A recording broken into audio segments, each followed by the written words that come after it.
ഡൽഹിയുമായി ബന്ധപ്പെട്ട് കൂടുതൽ വിമാന സർവീസുകൾ റദ്ദാക്കിയിട്ടുണ്ട് എന്നാണ് അറിയാൻ കഴിയുന്നത്. അർജുൻ, നമുക്കറിയേണ്ടത് ഇപ്പോൾ ഇൻഡിഗോ ഏറ്റവും ഒടുവിൽ പറഞ്ഞു വിമാന സർവീസുകൾ റദ്ദാക്കിയ നടപടി അത് തുടരുമെന്ന് പറഞ്ഞു. അത് എത്ര കാലം വരെ എന്നതൊന്നും കൃത്യമായി ഇൻഡിഗോ പറഞ്ഞിട്ടുണ്ടോ? ഒപ്പം തന്നെ കൂടുതൽ വിമാന സർവീസുകൾ റദ്ദാക്കിയെന്നും അറിയാൻ കഴിയുന്നു. അതിന്റെ കൂടി വിശദാംശങ്ങൾ പെട്ടെന്ന്.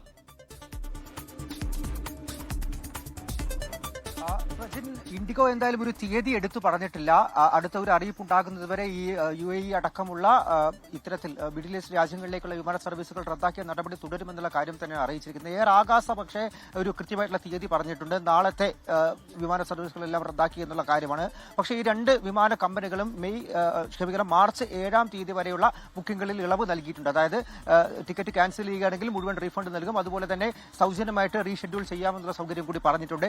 എയർ ഇന്ത്യയും എയർ ഇന്ത്യ എക്സ്പ്രസും സമാനമായിട്ട് തന്നെ നാളത്തേക്കുള്ള വിമാന സർവീസുകളാണ് റദ്ദാക്കിയിരിക്കുന്നത്.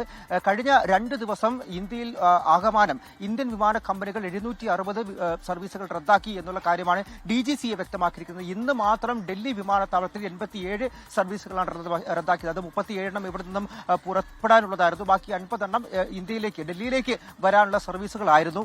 നിലവിൽ വലിയ രീതിയിലുള്ള ആശങ്ക എന്ന് പൂർണ്ണ തോതിൽ വിമാന സർവീസുകൾ പുനരാരംഭിക്കാൻ സാധിക്കുമെന്നുള്ള കാര്യത്തിൽ നിലനിൽക്കുന്നുണ്ട്. അതെല്ലാം തന്നെ നിലവിലുള്ള യുദ്ധ സാഹചര്യം നോക്കി നിരീക്ഷിച്ച ശേഷം മാത്രമായിരിക്കും, പ്രത്യേകിച്ചും ഈ മധ്യപൂർവേഷ്യയിലും അതുപോലെ തന്നെ മിഡിൽ ഈസ്റ്റ് മേഖലയിലും എല്ലാം തന്നെ വ്യോമയാന അതിർത്തികൾ തുറക്കണം. അതിനുശേഷം മാത്രമൊക്കെ പൂർണ്ണമായിട്ടും ഈ ഇന്ത്യൻ കമ്പനികൾക്ക് വിമാന സർവീസുകൾ നടത്താൻ സാധിക്കുള്ളൂ. അത് വിദേശ സർവീസുകളെ സംബന്ധിച്ചാണെങ്കിലും ഇന്ത്യക്കുള്ളതും ഇന്ത്യയിൽ നിന്ന് പുറത്തു പോകുന്ന സർവീസുകളെല്ലാം തന്നെ വൈകും പൂർണ്ണ തോതിൽ തുടരാൻ എന്നുള്ള കാര്യം തന്നെയാണ് ഇപ്പോൾ അറിയാൻ സാധിക്കുന്നത്. സ്വാഭാവികമായിട്ടും ആ എയർ സ്പേസ് ആകെ ഈ രീതിയിൽ സംഘർഷഭരിതമാണ്. ആ മേഖലയിലേക്കുള്ള ഒരു യാത്ര അതുകൊണ്ട് തന്നെ ആയിരിക്കണം വിമാന കമ്പനികൾ ഈ തൽക്കാലം റദ്ദാക്കുന്നതും എന്ന് നമുക്ക് കൃത്യമായിട്ട് അനുമാനിക്കാം.